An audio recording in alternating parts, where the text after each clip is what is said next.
નમસ્કાર ખેડૂત મિત્રો, મારું નામ છે અલ્કેશ પટેલ અને આપણી યુટ્યુબ ચેનલ છે ખેતીની વાત મારું ગુજરાત. આપણી દુકાનનું નામ છે મિત્રો Hindustan agro seeds Kalavad, proper Kalavad તાલુકો, કાલાવડ જિલ્લો, જામનગર. મિત્રો તો મિત્રો આજે તારીખ થઈ છે 18/3/2024. હું છું મારી પોતાની વાડીની મુલાકાતે.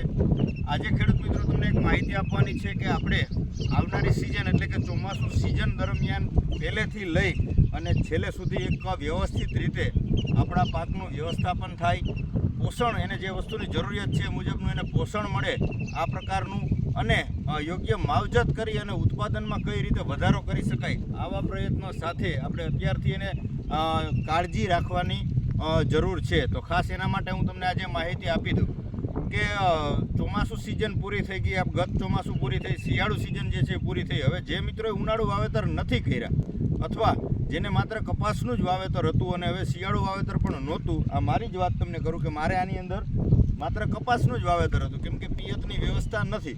કપાસ કાઢી અને હું પાછતરું કાંઈ વાવેતર કરી શકું આ પ્રકારની સ્થિતિ, એટલું પિયત આપણી પાસે નથી, એટલે કપાસનું જ એક આપણે વાવેતર કરી શકીએ.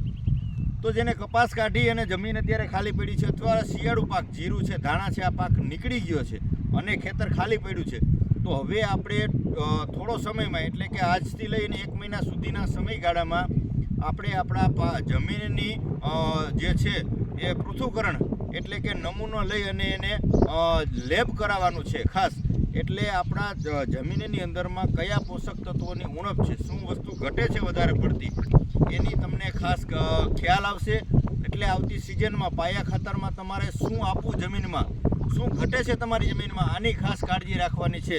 જમીનનો નમૂનો કઈ રીતે લેવો હોય લગભગ ખેડૂત મિત્રોને તો ખબર જ હોય છે, પણ છતાં આજે આપણે રૂબરૂ એક તમને લાઈવ બતાવીને હું કરીશ નમૂનો, કે જેથી કરીને જે કોઈ ખેડૂત મિત્રોને અમુકને ન પણ ખબર હોય. આવું નથી કે ઘણા બધા મિત્રોએ કોઈ દિવસ લેબ કરાવેલું જ નથી, તો કેવી રીતે કરો, શું કરવું એની ખ્યાલ હોતો નથી. તો મિત્રો ચોક્કસથી આજે આપણે લાઈવ તમને વિડીયો બતાવી અને માહિતી આપીશ કે તમારે જો જમીનનું પૃથ્થકરણ તમારે લેબ કરાવવું હોય તો કઈ રીતે માટી લેવી એ ખાસ તમને માહિતી આપશું. એક વિનંતી છે મિત્રો કે તમારે માટી લેવી હોય તો ત્યારે ભેજવાળી માટી ન હોવી જોઈએ. પિયત આપ્યું હોય, પાણી જમીનમાં આપ્યું હોય અને છેલ્લે 1 મહિનાનો સમયગાળો થઈ ગયેલો હોવો જરૂરી છે. પાણી ભેજવાળી તમે માટી લેશો તો એમાં વ્યવસ્થિત રીતે તમારું એમાં લેબ થશે નહીં, એટલે ખાસ સૂકી માટી લેવાની છે.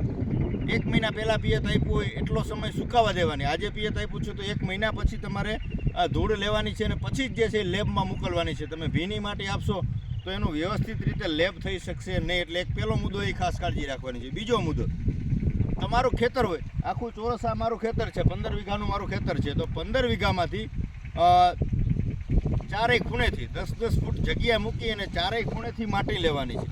વચ્ચે ખેતરની વચ્ચોવચ એક જગ્યાએથી વચ્ચોવચ વળી પાછું ત્યાંથી 50 કે 100 ફૂટ જગ્યા મૂકીને એક જગ્યાએ એવી રીતે, એટલે 5-6 જગ્યાએથી અલગ અલગ માટી ભેગી કરવાની છે. એક જ જગ્યાએથી લઈ અને આપી દો આવી રીતે નહીં. ચારેય ખૂણે 10-10 ફૂટ જગ્યા છોડી અને ખેતરમાં અંદરની સાઈડથી લેજો, વચ્ચેથી લેજો. લાંબુ ખેતર હોય તો વચ્ચેથી 2 જગ્યાએથી લેવાની છે, નહીંતર એક જ જગ્યાએથી લો તો ચાલશે. ટૂંકમાં 5-6 જગ્યાએથી તમારે ધૂળ ભેગી કરી અને પછી જ એને મિક્સ કરી અને તમારે 1 થી લઈ અને 2 કિલો જેટલું જે માટીનો જથ્થો જે છે એ ભેગો કરી અને પછી તમારે લેબમાં ચોક્કસથી મોકલવાનો છે. તો કઈ રીતે આપણે માટી લેશું ખાસ તમને વિડીયોમાં તમને બતાવીશ કે આ પ્રકારે તમારે કાળજી રાખવાની છે. તમારી જમીન લેવલ છે તો ઉપરથી તમારે આટલી 4 આંગળ જેટલી, આ તમે દાખલા તરીકે આ પાવડેથી જેટલી આ ધૂળ હટાણી છે, બરાબર છે, આટલી તમારે ધૂળ હટાવી દેવાની છે ઉપરથી. આ ઉપરની માટી હટાવી દેવાની છે. પછી જે છે એ ધૂળ તમારે આટલી આવી રીતે ખોદી લેવાની છે. આ ધૂળ તમે ખોદેલી તૈયાર થઈ છે તો આ પ્રકારની તમારે આ ધૂળ લઈ અને આવી ધૂળ તમારે 5 જગ્યાએથી ભેગી કરવાની છે. 5 જગ્યાએથી ભેગી કરીને એને મિક્સ કરી અને 2 કિલો જેટલો જથ્થો તૈયાર કરી ત્યારબાદ તમારે ચોક્કસથી લેબમાં મોકલવું, એટલે એનું વ્યવસ્થિત રીતે પૃથ્થકરણ થઈ શકે છે. ઉપરની માટી લેશો તો ઉપર તો પોષક તત્વો પડ્યા હોય, કેમ કે છેલ્લે આપણે ડોઝ આપ્યો ખાતરનો કે અન્ય ઉપર પોષણ ખાતર આપેલું હોય તો ઉપરના લેયર ઉપર, ઉપરના પડ ઉપર ખાતર તમને જોવા મળે.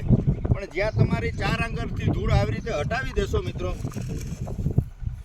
એટલે જમીનનું જે છે તળિયું લેવલ આવી જાય. આ જમીનમાંથી તમારે ખોદી આવી રીતે ઉપરનું ખોદી અને પછી આ જે ધૂળ તમને જોવા મળે તો આ ધૂળ તમારે લઈ ત્યારબાદ એને પૃથ્થકરણમાં મોકલવાની છે. એટલે ખાસ આઈડિયા આવી જશે કે આ ધૂળમાં કઈ વસ્તુની ઉણપ છે, તમારા ખેતરમાં કઈ વસ્તુની વધારે પડતી જરૂરિયાત છે, ચોક્કસથી તમને માહિતી મળી રહેશે.